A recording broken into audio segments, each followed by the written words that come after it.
অন্যের জন্য শুভ কামনা করলে এটা ফিরে নিজের দিকে আসে, এটা খেয়াল রাখেন। এটা একটা লাইফ হ্যাকস শেয়ার করতেছি, আজীবন কাজে লাগবে। অন্যের জন্য যেটাই ভালো কামনা করবেন এটা ঘুরে আপনার দিকে আসবে।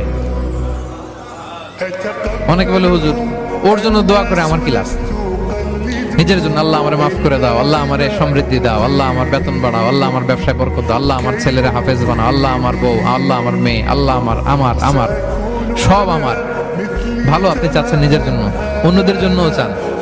আল্লাহ আমার সব ভাইদেরকে মাফ করো, আল্লাহ আল্লাহ আমার গোটা মুসলিম উম্মাকে তুমি বরকত দাও, কল্যাণ দাও, নেতৃত্বে আসার তৌফিক দাও, আল্লাহ সবাইকে সুস্বাস্থ্য দাও। এটা ফিরে আপনার দিকে আসবে। অন্যের জন্য শুভকামনা বহুগুণ বৃদ্ধি হয়ে নিজের দিকে রিটার্ন করে। বিষ্ণু সাল্লাল্লাহু এটাই বলেছেন, মা মিন আবদিন মুসলিমিন ইয়াদউ লিআখিহি বিযাহরিল